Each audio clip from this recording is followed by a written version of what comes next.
set a little bit of base of what marital dissolution or divorce is actually, and how it is perceived, and how the individual who's going through the process may feel from time to time. Yeah. So if we see that in our culture, especially the Indian culture, marriages have a very important role, and they're kind of sacramental for all of us.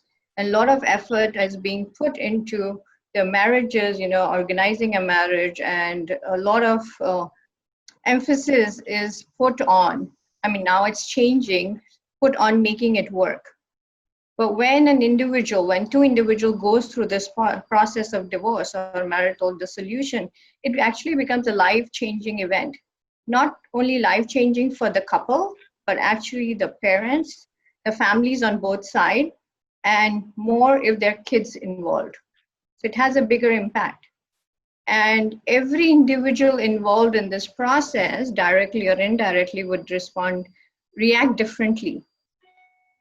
In our terms, generally, we say that they go through the process of loss and grief, in a psychological term. And everyone goes through that phase of loss and grief. It is actually, they endeavor in emotional changes, emotional stages similar to the loss of someone or a death of a loved one.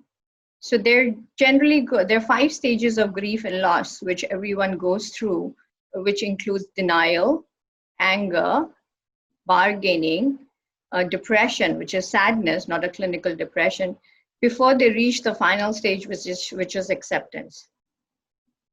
And during the process of grief and loss, the people tend to move from stages to stages, and it takes them. Different people grieve differently, and it lasts at a very different, lasts for a different length or an extent in different people.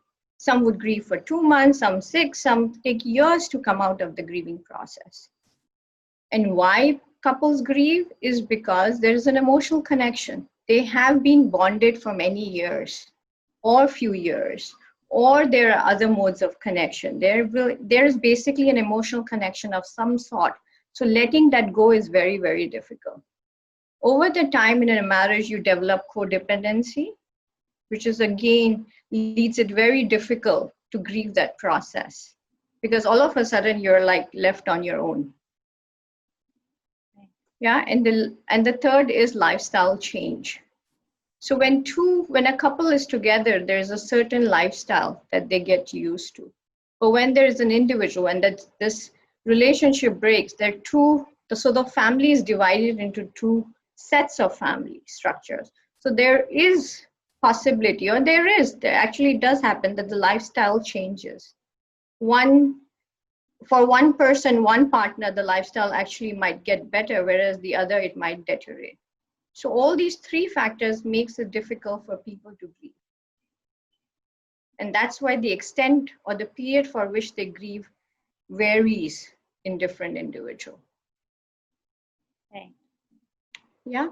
So again, because it has a significant impact on the lives, the well-being of the parties, right? The couple, the partners, all the families get impacted. How it's presented in a very, very different way for each one.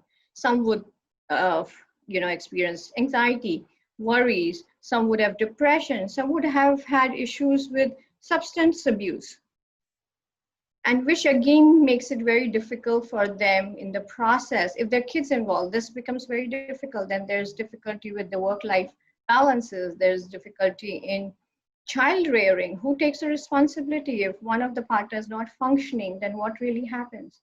So the manifestation of the marital dissolution is presented in a very different way. Also, it depends on the personal resilience of the individual. How resilient are you? Resilient in terms of psychological well-being, physical well-being, community well-being, community resilience. So again, it depends on how resilient you are.